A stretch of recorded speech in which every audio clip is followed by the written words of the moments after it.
Hello, everybody, and welcome again to, I guess this is part 3 of our Enderal Dreams of the Dying extravaganza. And once again, I am here. Both Nicolas and Ben are graciously joining me again. Ben for the second time, Nicolas for the third time. Can't get rid of me. I promise this is the last time you get to see my face if you don't want to see it anymore. But I wanted to dedicate this particular video on Dreams of the Dying, which is Nicolas's new book. If you are not aware or have not seen the other two videos where we talk more about the video games or just a backstory about Enderal and Dreams of the Dying in general, I'll have links posted either somewhere on this video or in the description below, so you can check those out first. But I think I should preface this by saying that we probably will be talking about spoilers within the book itself. So if you just want to have a basic understanding, non-spoiler of the book, I recommend you watch the first video with myself and Nicolas. Otherwise, if you've already read the book or you don't care about spoilers, let us dive in. So I guess the first thing I want to start is with Nicolas, because I feel like we almost semi-ignored him last time, so I'm trying to utilize him a little bit more. There's a beautiful meme. Fine. Yeah, there's a beautiful meme. I love that meme. It's a great meme.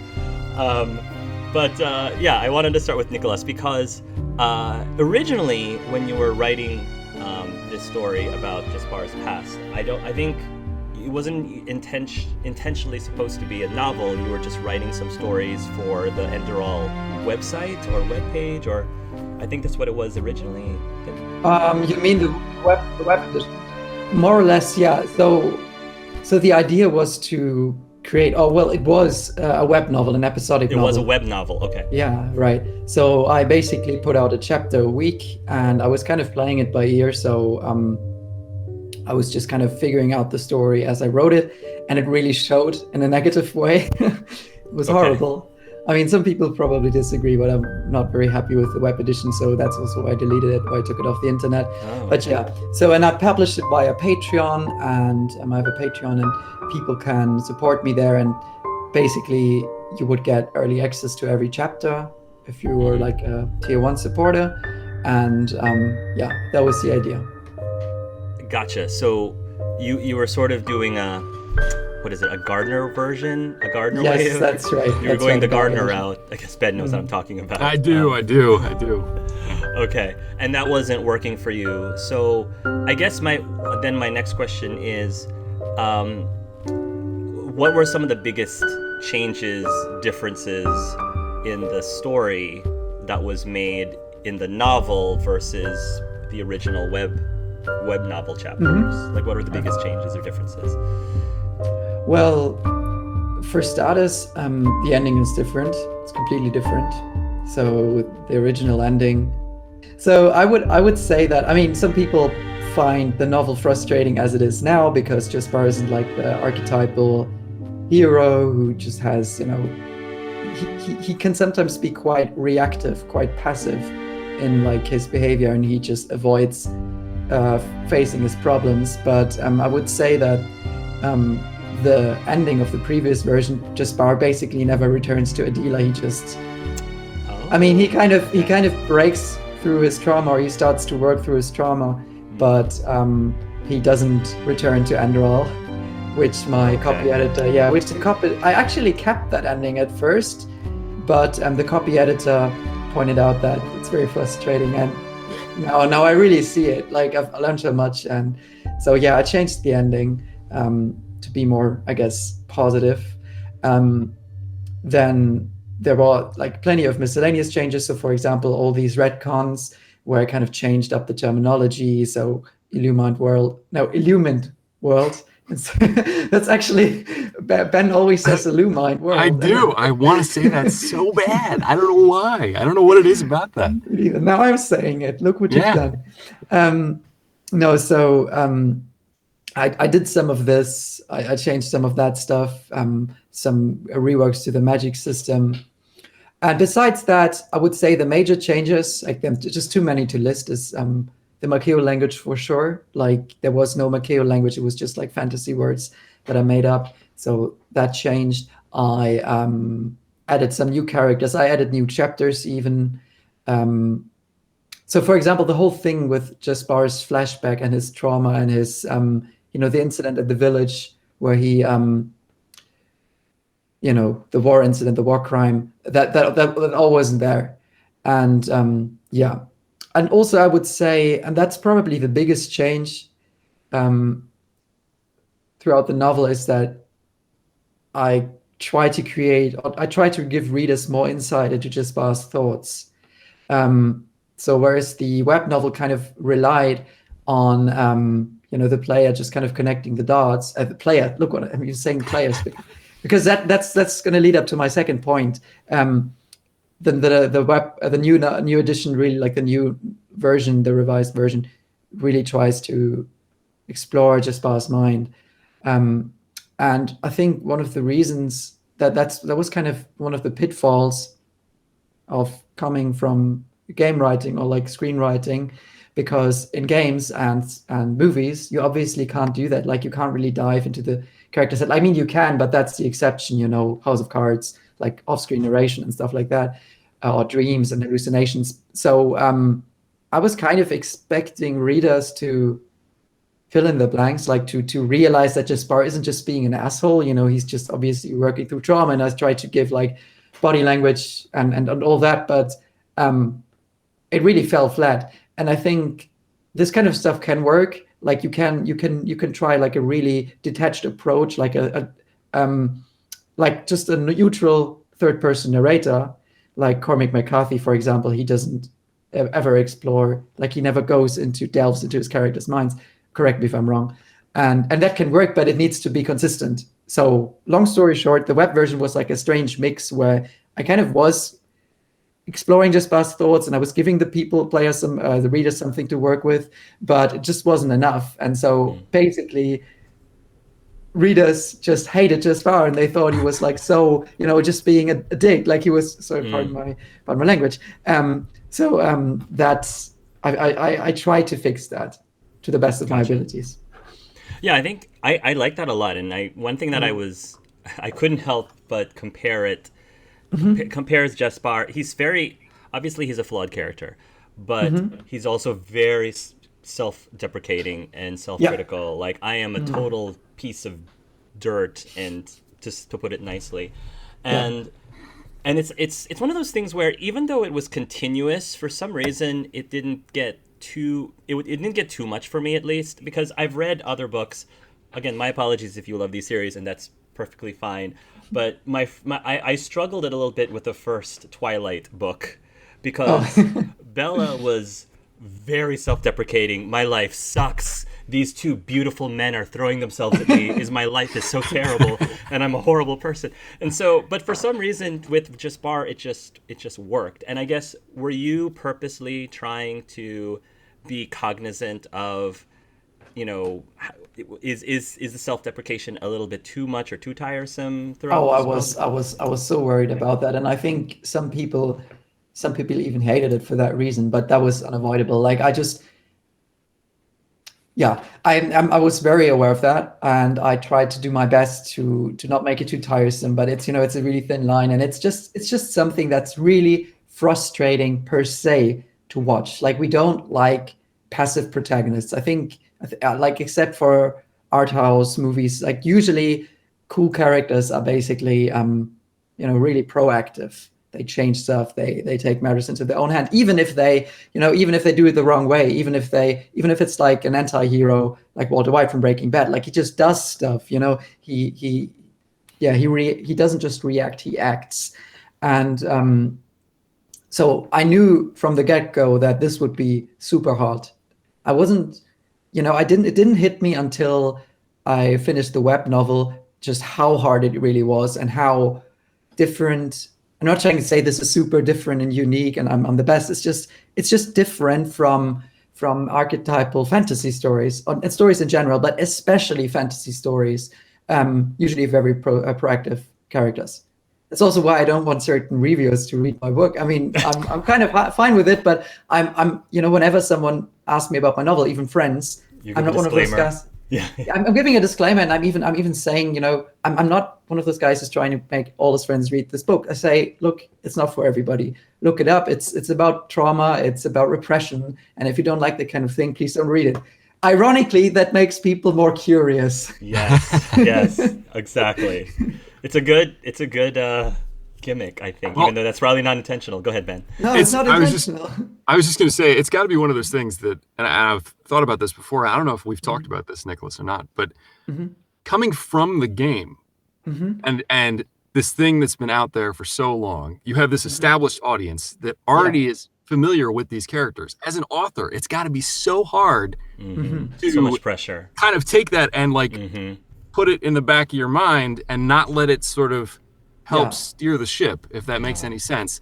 Like, you have to consider the fact that the audience may never have played the game. They may not have all this additional time spent with this character. Right. Yeah. And coming at the novel in a way that integrates that while still not alienating a brand new audience has got to be so hard. Yeah, it was hard, and I even made some. Well, I don't want to say enemies, but it didn't sit well with the entire community because So one of the things, another thing I took away from the web edition was initially I kind of tried to stay as faithful to the new Jespar, to the game Jespar as possible, but then. And while I love this character, and it's still the same guy, but basically what I realized is I would have to write 3 books about a stagnant character who doesn't really change because Jespar's character arc in the game starts at the start of the game. So he obviously went through some stuff, and I tried to kind of find the insight and things in that, but it just didn't really work. So that was a tough decision on my part, and it didn't sit well because I would argue that while I do hope, I do believe that Jespar in the 3rd book, and that's my goal, is basically to make him develop like a character arc in every book, and something, I want him to explore or work his way through like a facet of his personality in every single book, a different facet of his personality. And while I do hope that the 3rd Jespar will be a lot more, how to say, Similar, or like at least, have his life more in order, because he's so messed up at the start of book 1. And, in book 2, he's definitely, I'm not going to spoil it too much. Right. He definitely made some progress. So he's different. And I would even say there's a scene at the start of book 2, and I'm not spoiling anything, but another character points out that, man, you've really changed. Like, are you still that same guy? And I think that's exciting. And that was a conscious decision on my end. I knew this would upset people. Up in the end, I wanted to write like a good story, and I wanted to write a good character. And I think that for me, that was more important than pandering to the fans. I don't want to. That sounds very negative because I love my community. They were very understanding, but some people just didn't really like it. Well, they don't see your full vision. They don't see what you see because Exactly. you need to see a progression. Like you said, like there has to be some growth in this character. Otherwise, ultimately, the readers are going to be bored if Jespar is just the same all the way through. Exactly. It's not like, I think this is also, old movies like Indiana Jones or like Star Trek, like these episodic movies, they have basically the same characters, and they had like minimal character arcs and character development, but they were basically the same guys from episode to episode. Sure. And that's something that actually changed. Don't quote me on that, but I think it changed in the 2000s when, you had something like, I think The Sopranos or The Wire, that was like the turning point, where you actually had complex character arcs stretching out over like 6 seasons. And to me, that's so much more interesting.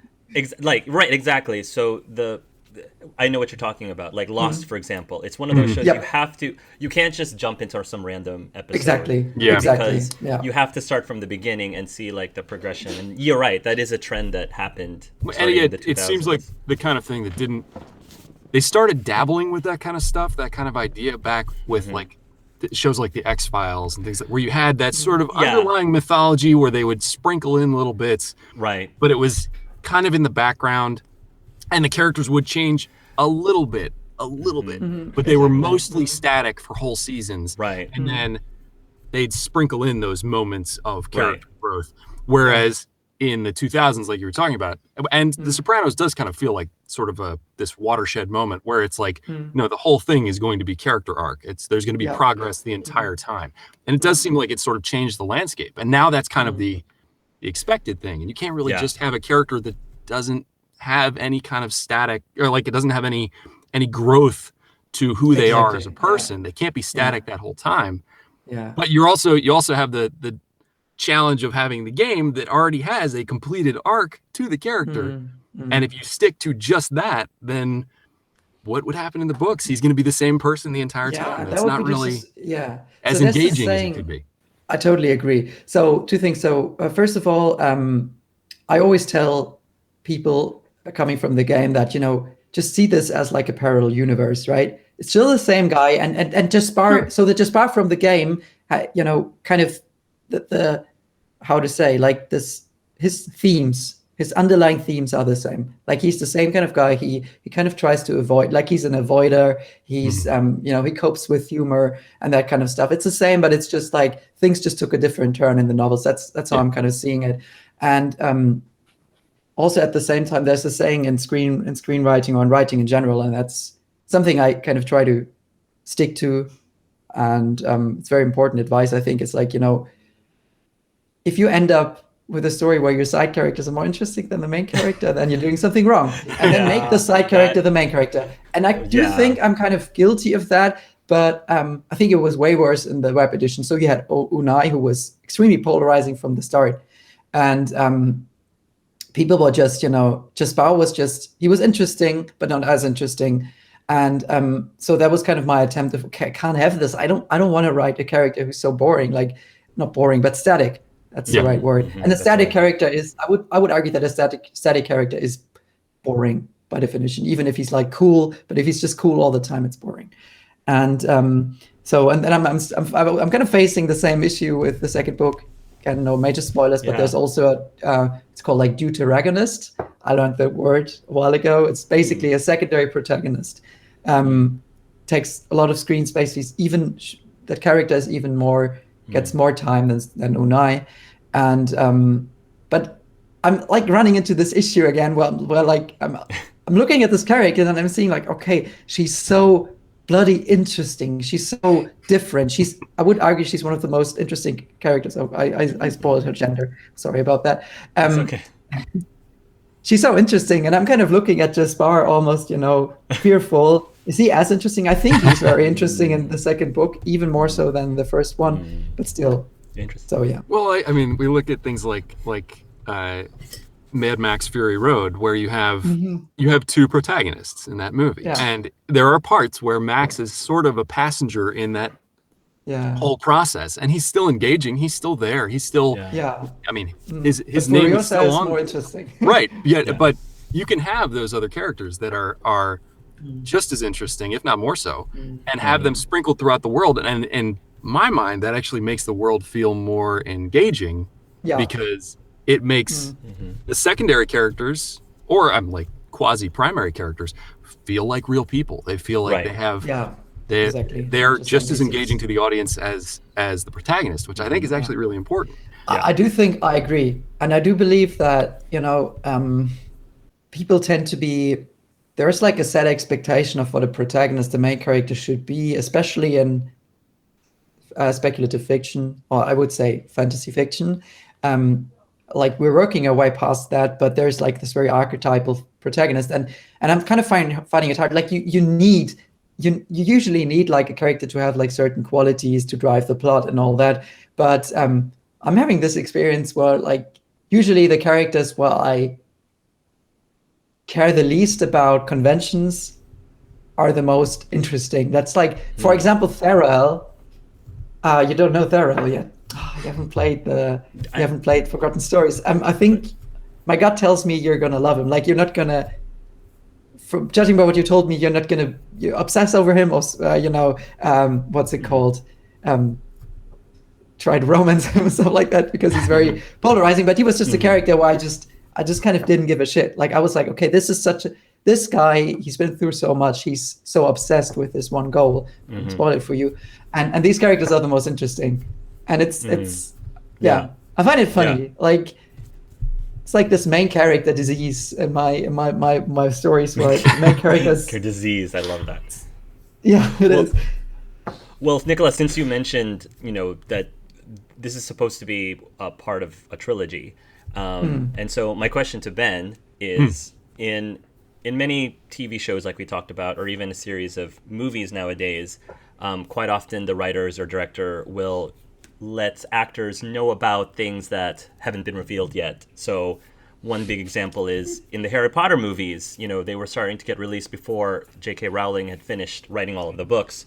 And so she specifically told Alan Rickman a bunch of stuff about his character that was not supposed to be revealed until years down the line, so that he could properly prepare for his role. So my question is, did Nicolas give you any secrets about what happens in the next two books that might have helped you prepare at all? Or are you just totally in the dark? No, at this point, I'm finding out when you guys find out. Which actually, to be honest, I kind of enjoy that. I kind of because it lets me speculate as to what's going to happen.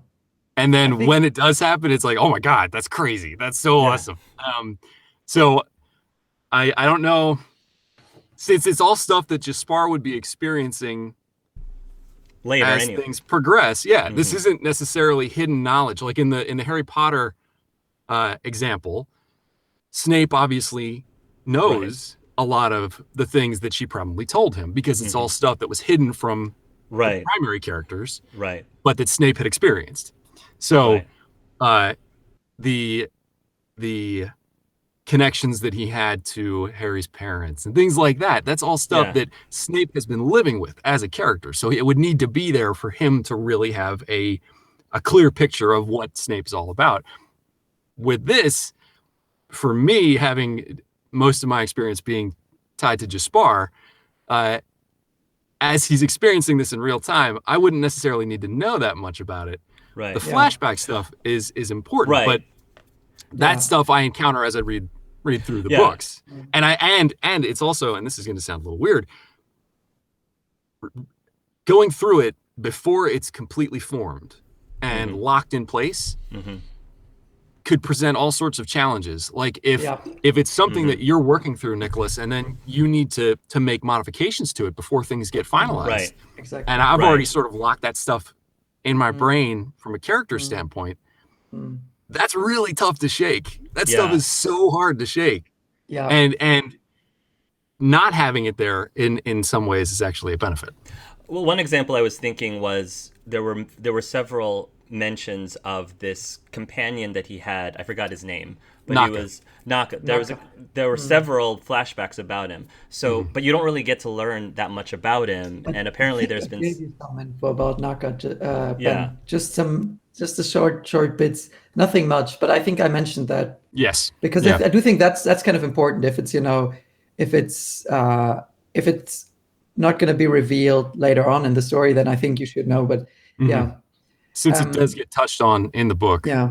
I mean, but you actually brought up a good point, because I work very closely with Dominic Dero, who's like the brilliant cover artist. We actually had like a very long call yesterday, and I prepared like a 60-page briefing, which contains a full story summary of book 2. Because I just kind of have to give him that. Like, I think he needs to know the story. I can't, I don't have the luxury of, being able to wait for him to read it, because that would just delay things so much if you were to read the book at the end of this year. So, and, that can be an issue. And we actually ran into this problem with the Dreams of the Dying cover, because I made some changes to the characters. I added some characters, and the cover was already there. So I think it's usually, if it can be avoided, then I think it's best to let like the actors or the other creators experience the story when it's done. Well, and with the artist, that's a challenging situation too, because he's got to try and encapsulate the entirety of the whole thing, like into a single visual scene, and knowing all of those major plot points and major players, obviously that's going to be extremely helpful for them. And it's not the kind of thing they can just whip together and throw together on the fly. Oh, actually, I even tried to. I wrote a very extensive an extensive story summary, and I kind of even tried to make the summary read well. Like I tried to inject some emotional moments into the summary, because I was like, it's not just about the information, it's about what will readers feel at this moment. And I just know from experience, if the actors or like the artist feels it too, that will just kind of automatically enhance like his ideas and his vision. So I do think that's very important, and it's something that makes me so happy to be indie. It obviously comes with its challenges, and I do believe that there's like an extreme culture of gatekeeping in the traditional publishing scene. Just like how arbitrary it all is, like how many writers just work their asses off in the novels, and they will just never find someone to represent them. But I do actually think that, being in my position, I couldn't write the stories I want to write and create the product I want to create in the traditional publishing scene, because I know from people, some of my author friends who are being traditionally published, it's just like they're obviously not devils, like they want to create something cool, but it's just like the cover art, it just blows my mind. It's just so boring. Like, it's bad or boring, I think. I mean, there are some fantastic covers. I'm not trying to, but how to say? I have to be careful what I say. But what I'm kind of trying to say is that you can have the greatest artist, the greatest cover artist, but if he doesn't know the story and doesn't understand the story and isn't given the time and the money to work through the story, then it's just going to be generic. Like, I actually paid Dominic to read this stuff, because 70 pages is a lot, because I think he has to know. And obviously this costs me a lot of money. Like, I'm pretty sure the production, the costs of Dreams of the Dying were insane. Like, was a lot more expensive to produce than a traditionally published novel. But I think that's important, because in the end, I want the cover to represent the vision of the story. And I'm very thank you. But the book 2 cover is going to be out of this world. Like, it's going to be twice as good, if not. Because it's just, I mean, well, I love what I love about the cover is, before I read the book, I didn't know who any of the people in the cover was, and I didn't even know that they were actually going to be characters in the book. I thought they were just generic people, but I recognized Jespar. And then I was reading, I was like, wait a minute, and I would flip it's that person. It's like, that's pretty cool. Exactly. I like that. And you wouldn't totally, and actually I got some several readers reached out to me afterwards and said, oh, so I finished this book and now I recognize all the characters, but who's this character? Who's this one? Yeah. And I just love that, because it's so meta. Like, it's just, it makes it so much more holistic. Like, everything is a part of this experience, of this vision. It's not just a cover that has to hit certain points, like generic coat of arms, which is 90% of all fantasy novels for some reasons. Sorry, go ahead. And what I love is, even if you knew who the characters were, what they look like in the book isn't really what they actually look like, because they're deformed, corpse-like versions of them, and so you. Actually, really and it's going to sound very meta, but actually the way the deformation, like the nature of the deformations, is symbolic for their flaws and struggles. So, for example, you will find that. I did not know that. Huh. Yeah, so you will see Naima Unai. She has no eyes, and that's because she looked away from her husband's sins. Oh, nice. That's cool. Cool. Yeah, okay, I just love that kind of stuff. Yeah, wow. And book 2 is going to be full of that. Like, there's so much symbolism in that cover, and basically the cover foreshadows the twists, but we're doing it in a way that you just can't know until you've read it, because there's some book. There's a crazy awesome. twist in book 2. Okay. And I'm not gonna spoil it, but don't. it's and everything is foreshadowed. That's all I'm saying. Oh wow. I I'm have to excited I have to about keep that. myself. I have to stop talking because. That's fine. I'll ask Ben a question before you spoil something major again. But Yeah, Sure, yeah. go I don't ahead. know Ben, anything. So go ahead.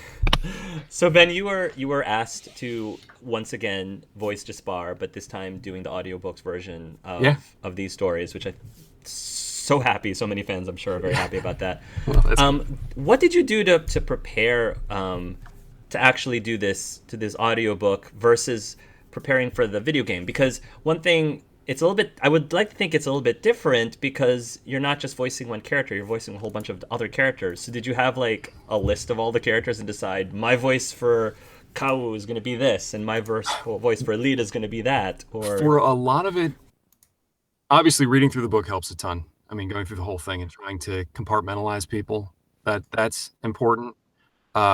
So that you have some like advanced notice of, okay, this character, the way most stories are written, you don't necessarily know if they're going to have different vocal affectations until you get further down into the chapter, and then you might have to go back and revisit those character lines to make sure that it all fits together. So that's kind of tricky, and it's Nicholas and I have talked about this. You almost have to treat it like a sort of a one-man stage play where you have to Yeah. have these fairly concrete views of every character that has to speak so that you can sort of go back to that. And then the major characters you really have to spend a lot of time on to try and lock down what they're supposed to sound like and what their personality is going to be like. And we went through, like, Lissy is a perfect example, and Oh yeah. where Oh. we just had to work through it until we found, okay, that's Okay. it right there. That's what we're after. That tone, that's what we need to go with. And then we'd go back and finish off the sections that we may have already hit to reincorporate Lycia's new Okay. voice into that. So it's challenging. I mean, it is certainly a tricky thing to do, but it's a very rewarding challenge. It's the kind of thing that when it all comes together, it's awesome. It's amazing. Yeah. But it does take a different mental space than doing the character in a video game. Doing a character in a video game, you're kind of immersed in that character, and you're just going to work through that character, and then you'll move on to a different character. Even if you're doing a ton of different characters. Sure. As you work through it, it's just going to be, I only need to worry about character X. And then with something like this, you're ping-ponging back and forth all the time. And it is really, really interesting. And I mean, for me, in preparation, I would listen to a lot of other audiobooks from people that I really enjoyed their performance and things like that. And I would use that as sort of a template to try and figure out, okay, the way they approach narration, the way they approach individual characters, the way they approach having to voice female protagonists versus male protagonists, things like that. There's a lot of material out there that you can go through and listen to, and it is very helpful. And then ultimately you have to kind of make it your own once you get through all of that. But like, I would listen to the Expanse novels. I don't know if you're familiar with the Expanse at all, which also has its own sort of invented language with the Belter kind of polyglot language that they have. It's a Creole language. It's a Creole, yeah. Yeah, it's a whole bunch of, not polyglot, you know what I mean. Yeah. And it's listening to how the narrator for those audiobooks tackled all of that was very helpful. He's a fantastic audiobook narrator, Jefferson Mays, I think is his name. And they're really engaging, and it's interesting from a performance standpoint on how he approaches the narrator's voice versus all of the main character voices, and then all the secondary character voices.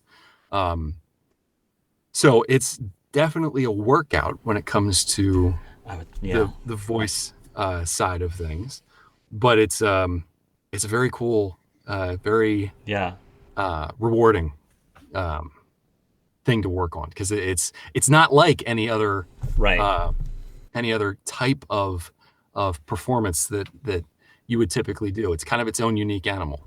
I can sympathize, because as somebody who does a lot of tabletop gaming and as the GM, Sure. a whole cast of characters, Yeah, I try to avoid talking I try to avoid the NPCs talking to each other because it's hard for me to ping pong. I always try to talk to the PCs if I can because I essentially have to improv with myself, and I hate that's so hard. So I can definitely sympathize with you. I remember one of the very first mods that I ever did. I think I was the only male voice actor in it, and it was Pit Fighter, I think is what it's called. It's Skyrim Pit Fighter, something like that. I was like 4 or 5 different characters, and several of them had to have conversations with themselves. And it's like, wow, okay, so I was still figuring all that out at the time, and it was like, okay, do I read all these at once, back to back to back to back, which is kind of how the audiobook is. You have to do that shifting of gears like midstream. I think back then, which this was years and years ago, ultimately I read each one as its own thing because I was already in their headspace. But with the audiobook, you don't necessarily have that luxury. And with something like GMing, you're not going to have that luxury either. You kind of just have to hold the conversation as 2 different people, and keep it all together mentally while you do that. Yes. So it's something. It takes some brain effort, but it's cool. So since the audiobook hasn't officially been released yet, can you give us like a sneak sample of Licia and Kawu and like what are all their voices that you have for them, and what's the concept behind the voices? Well, the concept behind the voices are very, very heavily character driven. So it's less about, in certain situations, it's less about altering the presentation of the voice and more about the interpretation of the character. So Jespar and Licia, from a tonal standpoint, might not sound radically different, because Licia's voice is described as sort of being a smoky or lower tone. So she might not have like a heavily modified or affected voice like you see with certain female characters. And consequently, it's more about the personality of the character coming through the dialogue, which in this case is for me, it feels very clear because of the way Nicolas has it written. Jespar and Licia are, even though they have many conversations with each other, they are 2 fundamentally different people. There's more anger to Licia than there is to Jespar.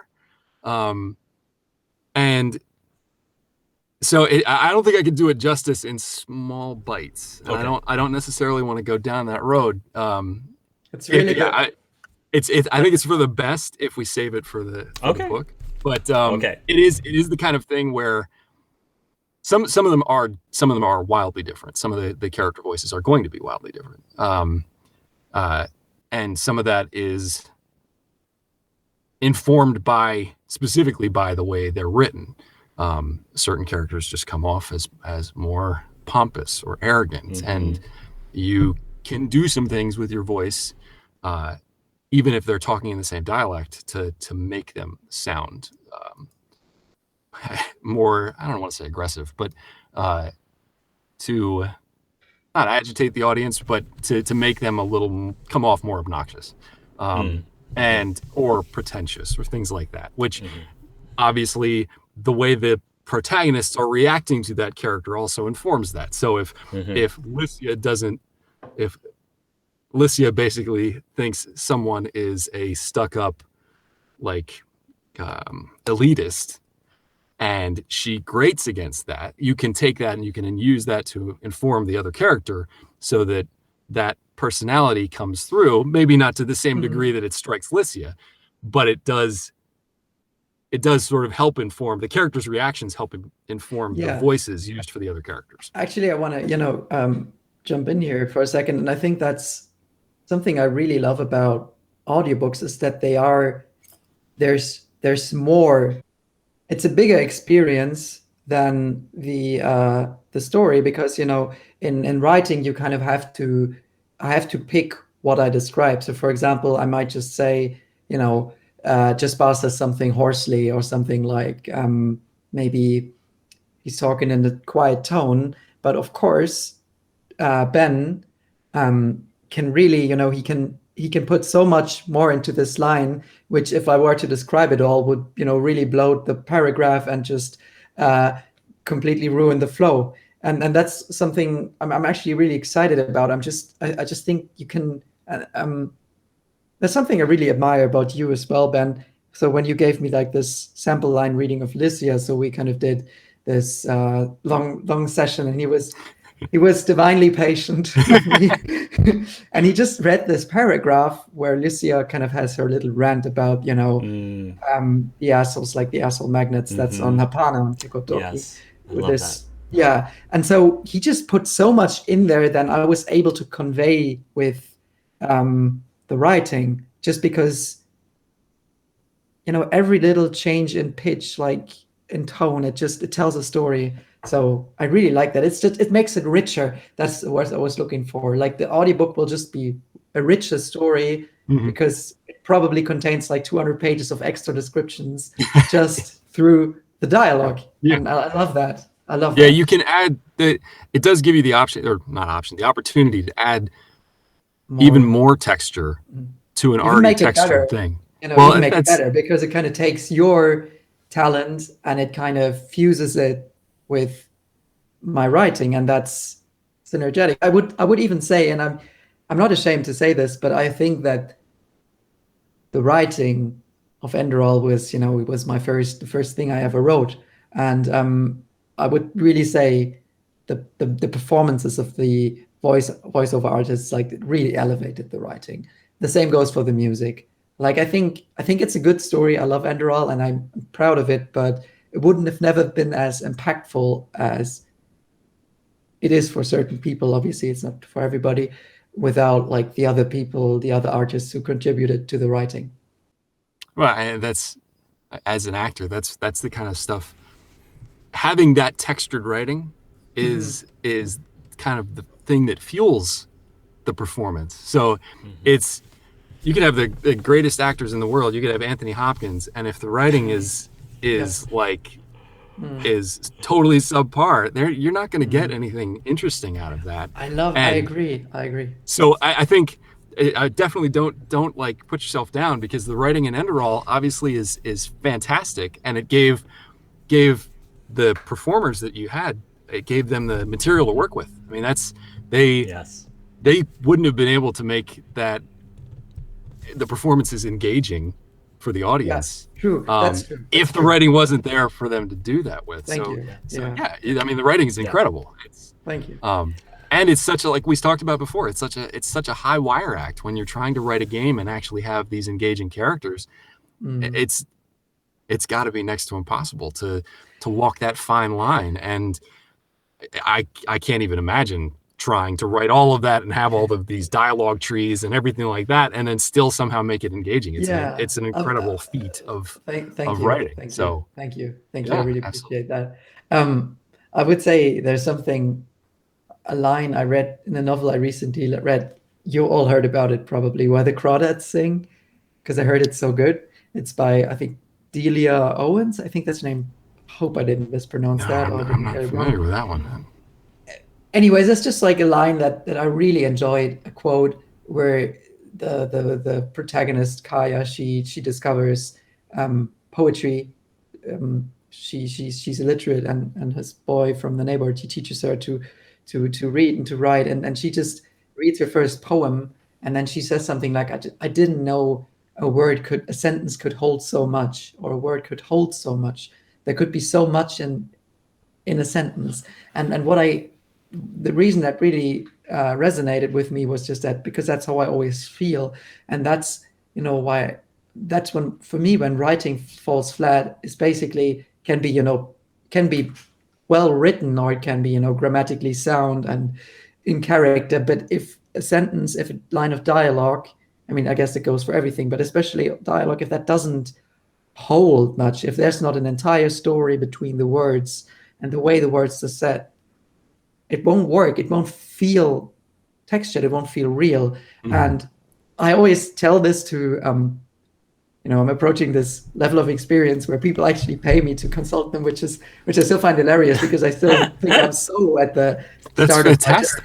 That's love awesome. Amazing. It's amazing. And it's just, but something I really say, because that's always helpful to me, is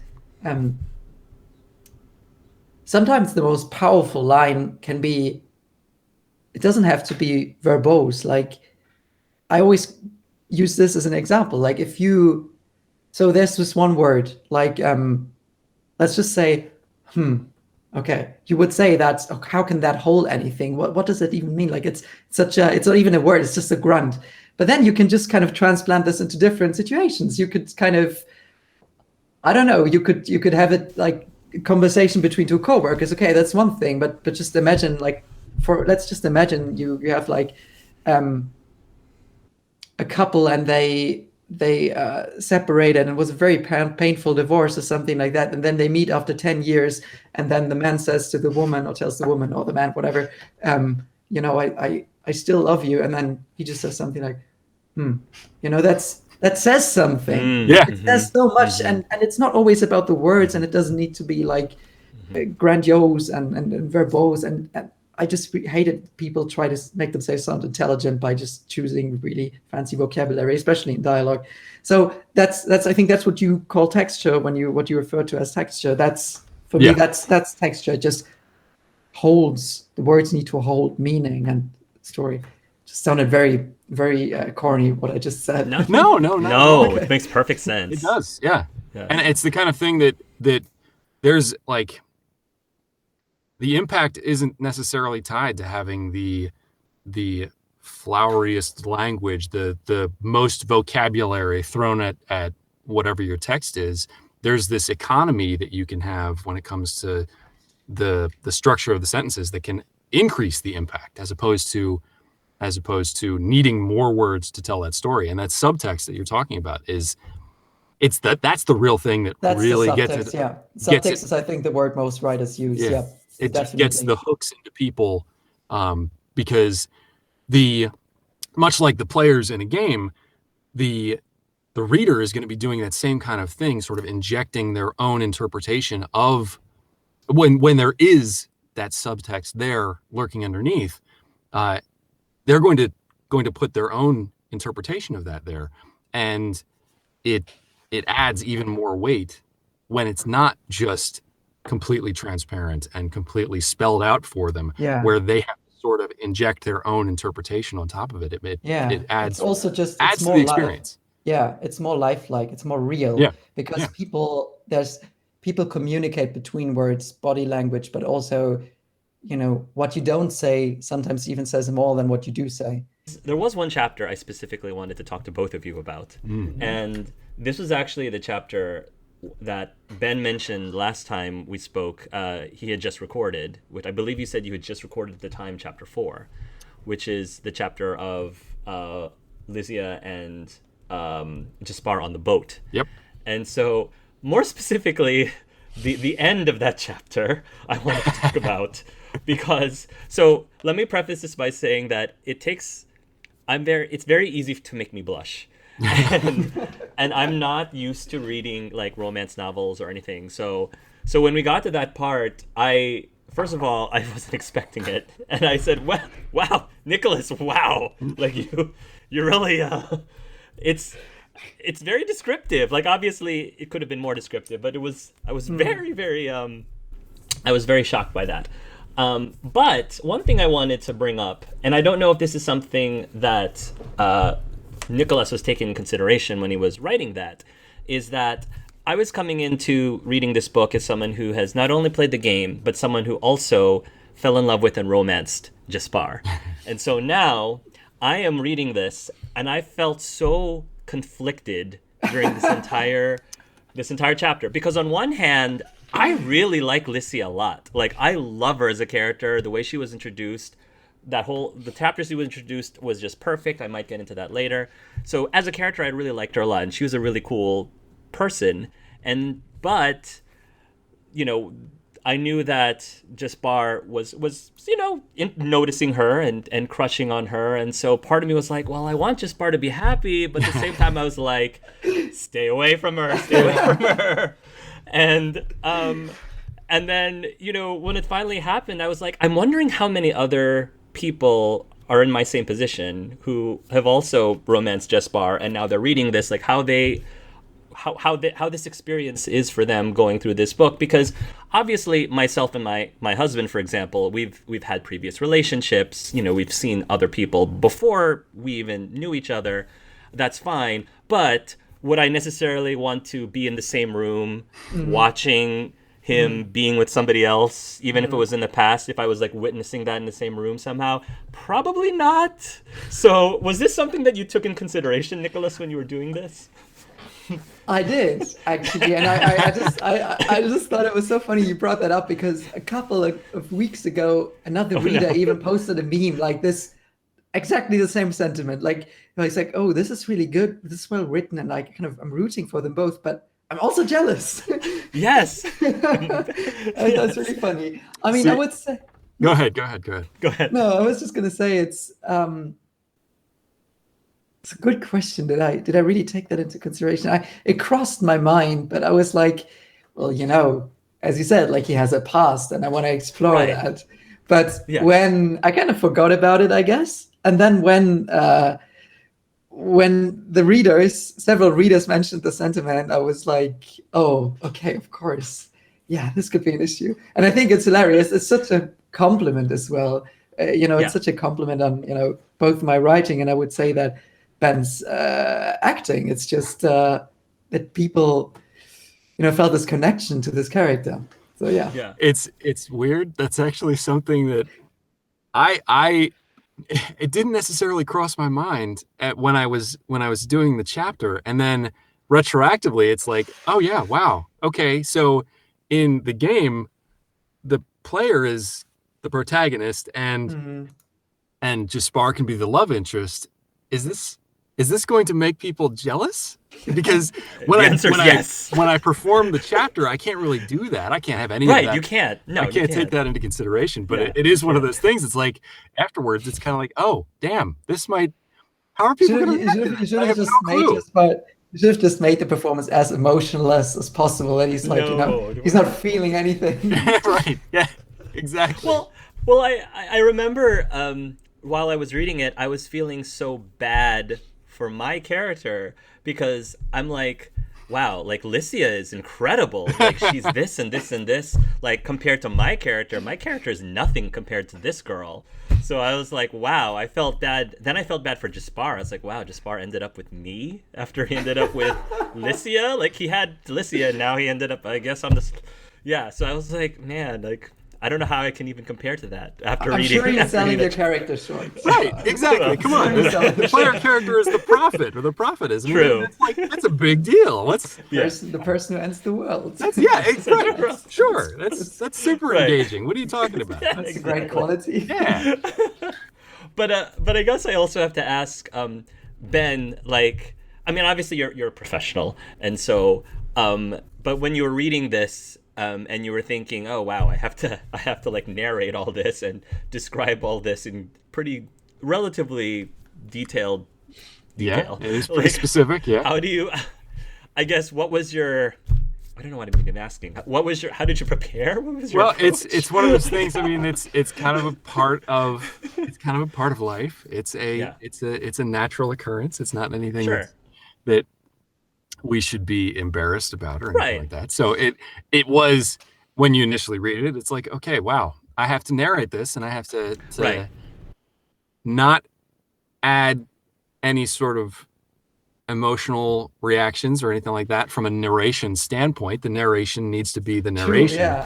And you, since the narrator is effectively its own character. Yes. It helps with that kind of thing, because it prevents you from injecting too much of your own texture or subtext to that descriptive portion of the book. Obviously, depending on fundamentally who's doing the narration, there is going to be some texture there. There's no getting away from that. Yeah, of course. I mean, that needs to be there. That's how it stays engaging. But it's also a little bit distanced, which makes it's not like it's Jespar saying all of this stuff out loud, describing what's going on, because that obviously would be an entirely different type of performance, and that would probably But be more but you challenging. have to But inject his emotion into the there's narration a as little well. bit of Jespar there as his narration, but from a level of comfort describing that kind of thing, you're already a little distanced anyway, because the narrator sort of exists in this space that is a little bit observational, and It's observational, yeah.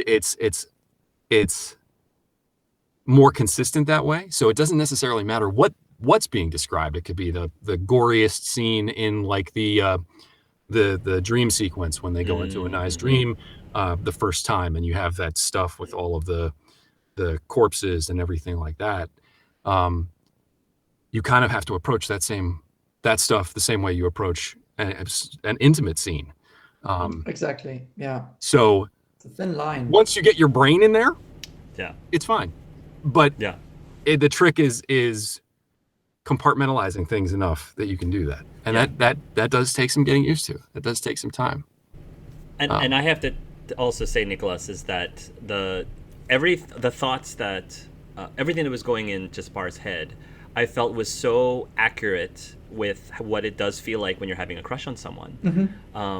And I think that was my favorite part about that chapter, was it sort of took me back, to when I had my first crush. Like I could feel the things that he was feeling. So I thought that everything that you wrote just was beautifully well done. Thank you. I appreciate that. Because I'm very self-conscious about the romance bit. Like I'm German, so we go into saunas naked. So I'm very unfazed by all this, and I do think it's kind of silly.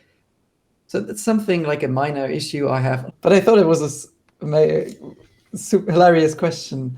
I was just going to say, I know for me, when I was reading it, after having read through, after having done the game and everything like that, knowing from the game's context where things end up with Licia.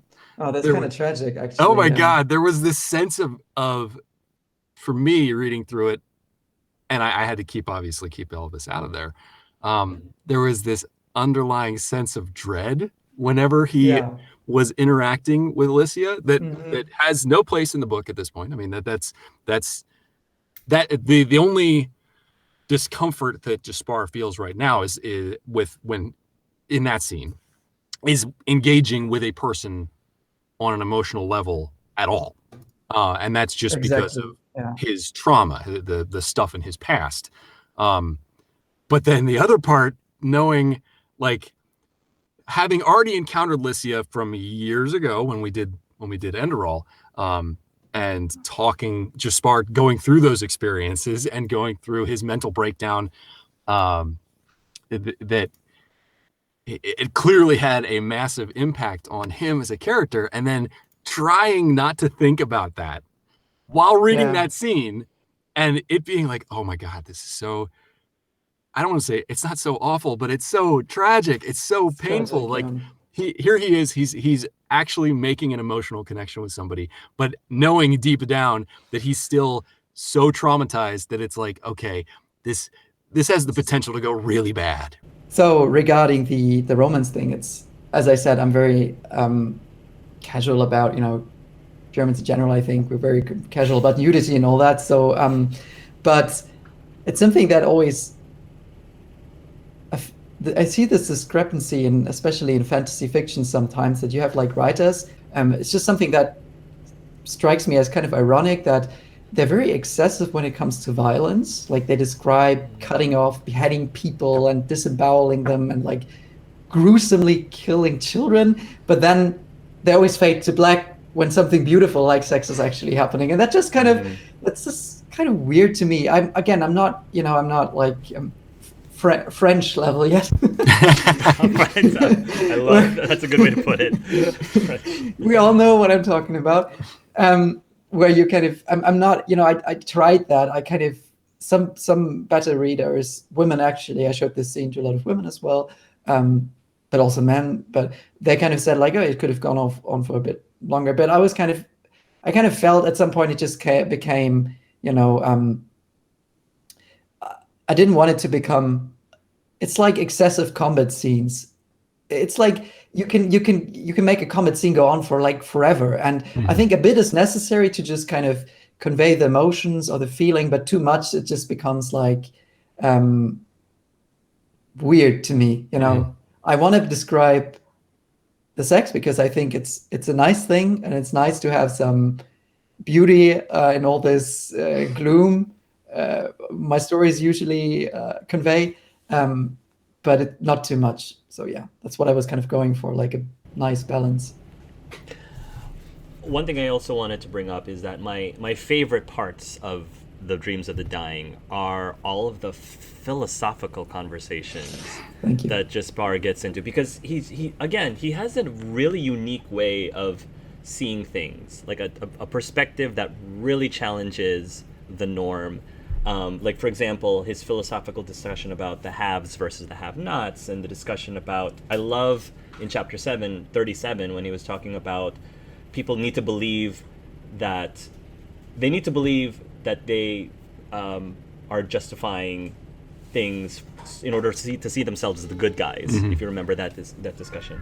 So I guess where did all that come from, Nicolas? Because they're really, really profound, and I'm just very impressed that you're sort of forcing the reader to just look at life in a totally different way. Well, I would say that, some people hated these bits. I even had one. Really? Yeah, I had one very vicious review, but I was kind of expecting that, like, oh, why, yeah, it reads like a summary of like some pretentious philosophy book. But the thing is just, I was always, it's probably going to make me sound pretentious, but I always had like a great interest in philosophy and psychology. And actually my best friend, whom I consider like my brother, basically, we would just spend hours over hours, like entire summers, like I would spend them at his place, and we would just like talk and talk about all this stuff because it's just what interests us. So for me, it was kind of a slice of life kind of thing. It's basically what I would do with my friends, what I still do with my friends all the time. I just love talking about these sorts of things, and challenging my own views and my own biases as well. So yeah. Well, and I think one of the things that's really interesting about Jespar, and makes him such, I guess, a charismatic protagonist, is that he's very good at trying to interpret other people's motivations and what could be driving them, and he's open to I don't want to say, not empathizing, but he's open to their worldview and thinking about their worldview and talking about their worldview and why they would think they are the hero of their own story. He's bad at doing that for himself. Yeah, I was just going to say that. He's terrible at that for himself. And it's almost to the point that it's an active choice. He's not opening that box. He doesn't want to look inside that box because it starts the noose. It traumatizes, it refreshes his trauma, and he's not ready to tackle it. But the irony of that's like the quintessential irony of his character, at least in the first book. It's like he's so good at analyzing everybody else, and I think Lucia even calls him out on that. Like you know all this stuff about philosophy and psychology, and but you don't apply it to yourself. That's something I struggle with, actually. Like sometimes I think it's again, like, I'm trying to not make myself sound pretentious, but I would say that I'm usually I'm quite good at, spotting like the underlying motivations of people, and I try to see the bigger picture always. And something that deeply frustrates me about myself is sometimes that I always see when I don't live up to my ideals, or when I do something like that, or when I rationalize, compartmentalize, or like when I'm biased, and it's almost like I see myself from an outside perspective, and I'm frustrated with the way I act, that probably in a way that the reader is frustrated by Jespar. I'm like, why are you doing this? You're doing this because of this childhood experience plays into that, and you're doing it because you're biased because of this. but I still do it. So I make such irrational choices sometimes. But I think everybody does that to a Yeah. degree. Yeah, I think that's just human Yeah. nature. And I think that's one of the reasons that Jespar ends up being really interesting, is because you can see that happening with him. And I mean, it's not pretentious at all. That's just people. That's just how people are. So I think it just makes him feel kind of fully realized as opposed to anything else. Well, I would argue some against people that. some people might not like that. Some people might not Yeah. like the fact that he doesn't want to confront certain parts of himself, but that's an uncomfortable thing, and most people are not keen to do that kind of thing. And him building to that is obviously a really compelling kind of arc where he is getting to the point where he can confront some of his own internal demons. Yeah, I'm glad. Yeah, and that was my hope. That was my hope for sure. And I'm glad you see it this way. Yeah, absolutely. I would say that sometimes I find myself observing that some people don't like ambivalent, like ambivalent characters anymore. Like there are some people who just like characters to be like this pure ideal, like this almost unrealistic character. Like okay, so I'm gonna name a movie now because it's I don't feel like I think they can take some criticism, but for example, one of the reasons Captain Marvel fell so flat for me was just like this character was so unrealistic. Like she was such an idealized version that would never exist in the real world, and it just she did feel pretty static throughout that film. Yeah, so static. Like she was just like this almost. And I mean, she does overcome stuff in that film, but it's not necessarily. It's nothing internal. There's not she a lot of overcome anything internal. It's just right. There's not necessarily a personal conflict there. Yeah, like people were always, holding her back, and she finally realizes that she doesn't want to be held back anymore. But that's like, the thing that kind of that makes me wonder is like, I was so surprised that movie did so well, just for the reason that obviously I'm not a woman, and I'm not, as an LGBT person, I know I have faced bullying and oppression and all that, but I don't see how these narratives that you were always perfect, people were holding you back. I don't see how that's inspiring. That doesn't inspire me at all. Like, it's because usually it's not like that. Like, we're not all superheroes waiting to be unleashed. Like, maybe some people have talent, of course. Like, sometimes the outside world is holding you back. Sometimes restrictive parents are holding you back. Sometimes society is holding you back. But it's not like you can just flip a switch and then you're suddenly perfect. It's like, it's just one thing that factors into why some people fail or are unhappy. And usually we are our own biggest enemy, I would say. Not always, but especially in Europe. I think we can safely say that I like stories where people overcome like their own demons and where they kind of work hard and go through hell and see that they are flawed. But maybe that's just me. So I'm happy whenever someone empathizes with Jespar, because I kind of think it shows that they can see the human being behind like a deeply flawed person. Yeah. Well, and I think that's one of the things that really kind of surprised me in a very positive way when we were doing Enderal was that Jespar was given the opportunity to have the breakdown. Yeah. That's not the kind of thing you typically see in a video game. You don't typically see a character kind of falling apart. Yeah. And you get to interact with them. And there's not necessarily a monster you can go fight. There's not a button you can push. There is this person is a realized character, and they are going through some real stuff right now. And I think that makes it more engaging for a portion of the audience. Obviously, there's going to be a section of the audience that doesn't want to go through that stuff, that doesn't want to necessarily approach that level of sort of emotional rawness.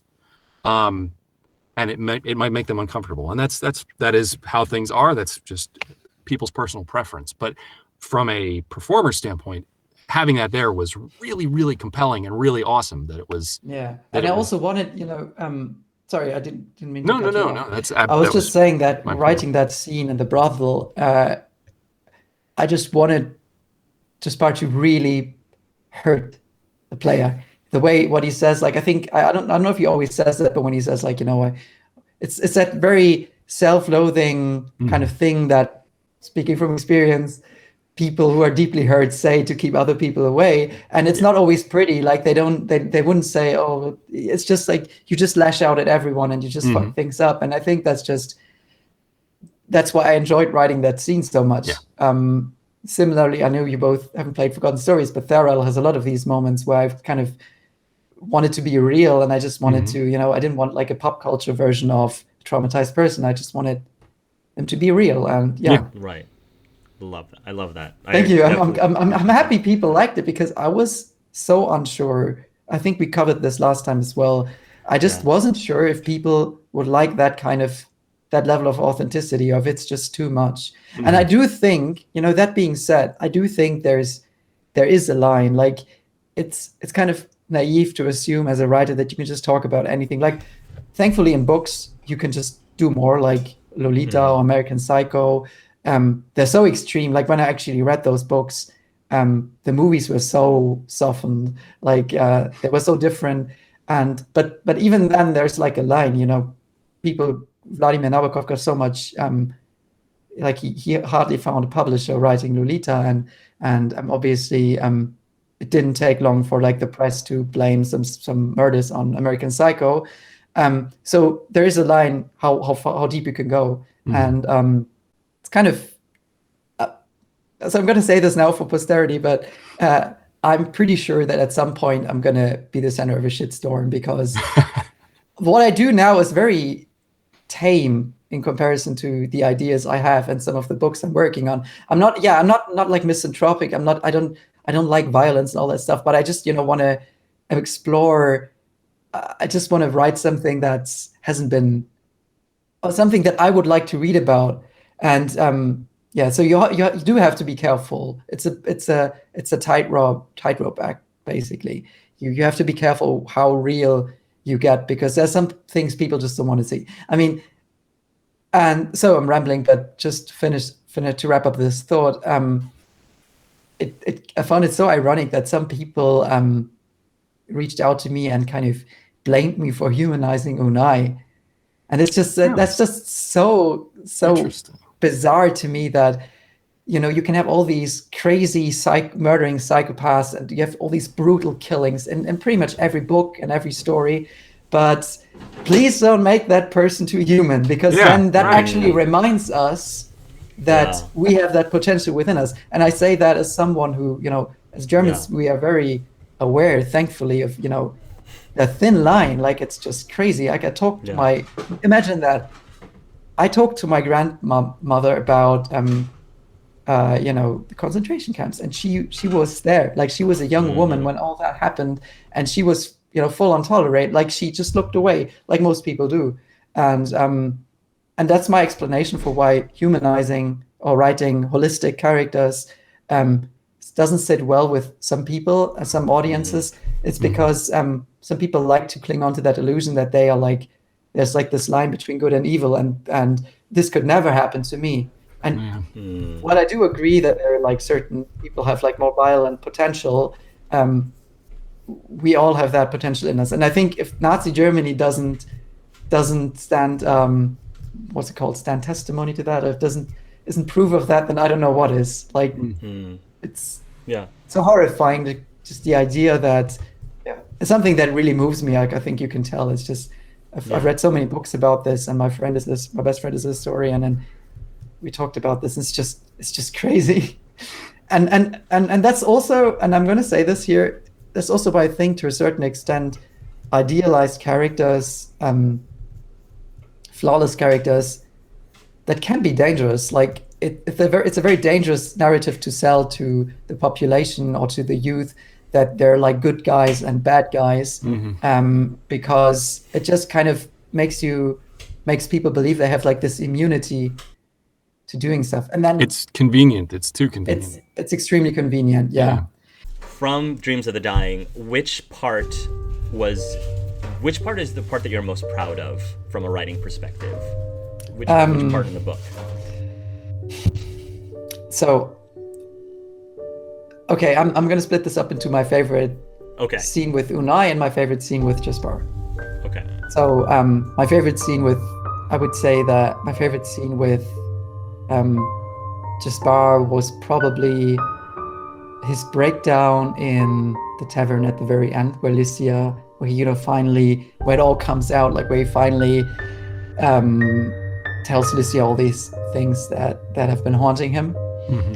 And I would say I'm also proud of the dream sequences.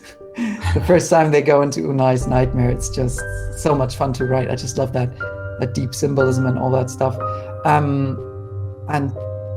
for Unai, it was probably his last scene, like where he finds out that the dream eater is hatched, and then he says goodbye to his wife, and he realizes he loves her, and that just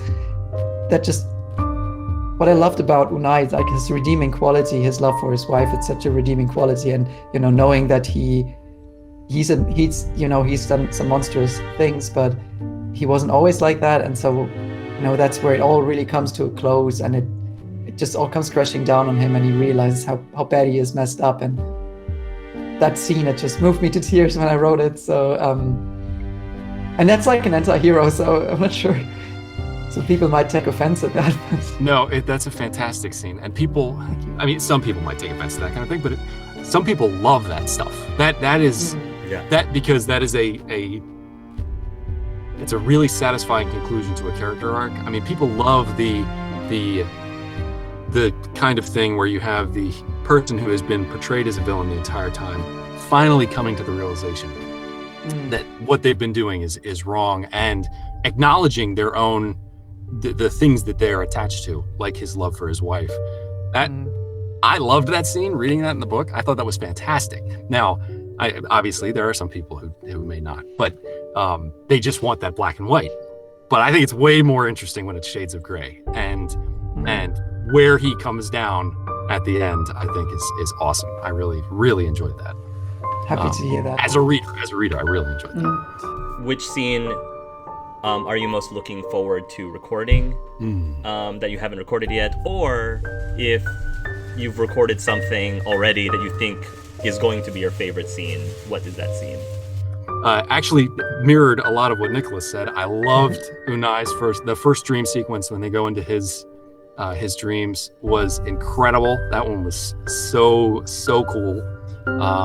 The tavern scene at the end where Jespar is sort of verbalizing his trauma, I'm looking forward to that one. And oddly enough, any scene where the corpse shows up, I love I love those scenes. Because that is sort of like a manifestation of Jespar's trauma. Yeah. And him trying to talk it out and not really succeeding. And then you have the scene at the end where he kind of essentially succumbs to it and is just letting him see that scene, which you get a snippet of in the prologue. I really enjoyed that, and when you read it, it's so compelling. At least for me, it was as a reader. It was like, okay, how is this going to play out? I have no idea where they're going to go here, but obviously Jespar is just bottom of the barrel. He is crashing out hard, and that was really, really. I'm looking forward to that scene. Yeah, I can't wait to hear it. Yeah, it's going to be amazing. I have to say, like last thing for today, I love Ben's interpretation of the corpse, like the way he sounds. It's just so good. Thank you very much to both of you for joining us. And again, I'll have all the information for Nicolas's book. So thank you so much for watching, and until next time, love yourselves and love each other. Thank you. Thanks for having us, Art. Yep. It was a pleasure. Thank you. Yep. Bye. All right. All right. Bye. See you, Nicolas.